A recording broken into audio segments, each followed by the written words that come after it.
I loved the warmth and camaraderie from them, even though they were all from different prior groups.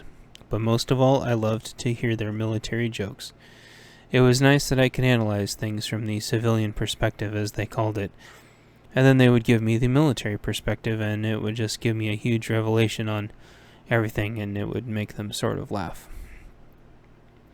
But they knew I had a good sense of humor, and we always got a kick out of talking to each other and bouncing ideas off each other. We also had several highly trained civilians, and everyone equally respected each other, and everyone was great friends, and it worked out really well. The ego and trolls had been kicked out a long time ago, and everyone knew exactly why they were doing this, because the SOPs, Standard Operating Procedures, had been written so well. We had someone managing comms for the team, someone managing public outreach, several people managing internal affairs, and it was all working really well. So we just had an amazing team now, and me, the analyst. I put all the processes and procedures together and tie all the pieces together on why things were probably happening to try to give a wider perspective so we would hopefully not get blindsided by fairly foreseeable events. Once everyone was about 3/4 of the way done eating, our CO got up front of the mess hall with the unofficial mayor and the original owner of the farm. That was like the three-way leadership system here. When they stood, the room immediately fell silent. Leadership had nothing negative to say. All the guys and gals were getting along. Nothing less would be tolerated. Trade was going well. We had plenty of food, plenty of ammo from trading with the other sites that made ammo. Our storage was just fine, so there wasn't anything important. They just all liked to get up there to say how good everyone was doing and thank everyone. One announcement, though: no hunting today or fishing today, and especially no mini vacations. Everyone was to stay in because a portion of the team, that's us, needs to do a welfare check on Combination Plaza. We would be gone for most of the day as per our obligation to showing support, very well armed and well trained support to this complex. Our team's leader noted, so the farm will be in a dawn to dusk curfew as of right now. There were some synchronized ahs as the speech resumed over them. As purely a precautionary measure, the unofficial mayor pointed out. Yes, our CO supported. There have been no intelligence reports to suggest, he meant, over the radio chatter at the comm station we had here, that anything bad was going to happen, but still, all of your safety is paramount to the overall mission. By the time we head out, the next shift, who was with us now eating breakfast, will be rotating to take over for the day, and you can all be on site prepared and alert to support if need be. We all know you can hold your own, no problem, so if anything happens, please just let us get out of the way first. This got lots of laughs from everyone, which was good. He meant it. Both groups here could hold their own, no problem. The reason for these extra precautions, though, still was because we had lots of food here. The large city-states still largely did not have food. They had some organic production from their urban gardens and whatever they were getting shipped by giant cargo vessels, intermittently in from the UN NATO sympathizers, which didn't accept their make-believe currency either. But they weren't getting anything from Eastern Washington or Eastern Oregon. That's where the bulk of food normally came from. Also, California Free State wasn't growing food like they used to. This was because they weren't getting water from their eastern neighbors anymore, having pissed off everyone except for Washington and Oregon when they went rogue shortly before Western Washington, and Western Oregon seceded. So resources were at a premium as far as the city-states were concerned. Raiders could theoretically attack the trading towns, but nothing of value actually sat at the towns for very long for this reason. If you thought of attacking a town during trading time, it was a bad idea. Attacking a town during then was like attacking a portion of every single resource location's armed contingent at the same time, which would be suicide. Also, the town hub was in the opposite direction of the city-state, so it would take a lot of resources for anyone to just camp it and wait for us. Nobody stayed there when we weren't there. If someone tried to hit it when we weren't there, there'd be nobody there. The first team in was a scout team that cleared it and had code phrases and comms that only a handful of people knew that changed each month.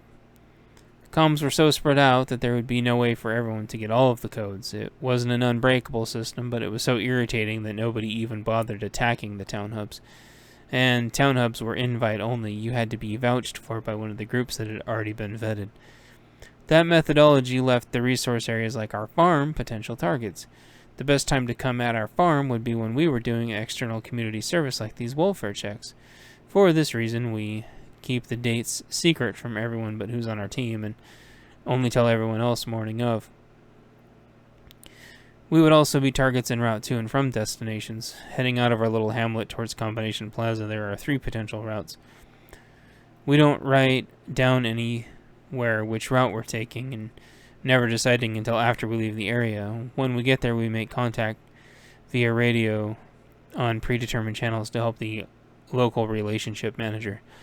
There are typically someone such as a personal friend with our community outreach officer. These 2 in particular, when they talk, have their own sarcastic code that none of us understand that seem to change unpredictably every time. If that fails for any reason, we have predetermined backup plans, entries, etc. Thankfully, it's never had to come to that, but basically the idea is to get in, re-establish contact with the original group, ensure their safety, and return authority. After that, we establish root cause, fix root cause, and then preventative measures, whatever they may be. Never had to do it. Hopefully we'll never have to. Our CO continued from where he left off. I believe most of you are familiar with the process and purpose. Community outreach is very important to our ultimate directive of community rebuilding. I know many of you are here either directly or indirectly because of that process.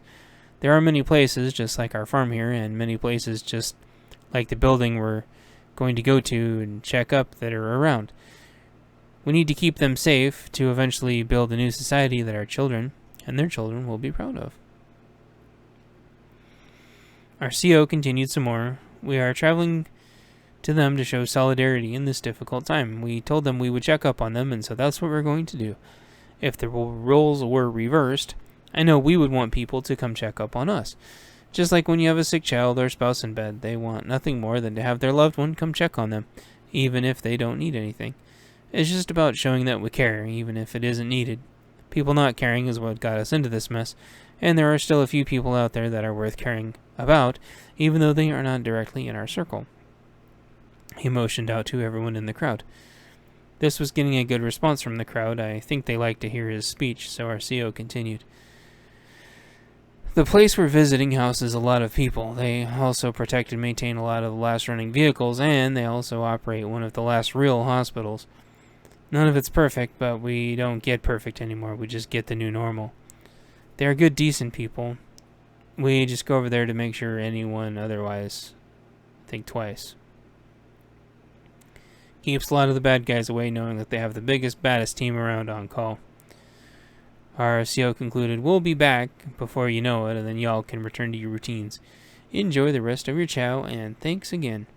He nodded to the unofficial mayor and the original farm owner, and they all nodded, smiled, shook hands, and he came back and sat down with us.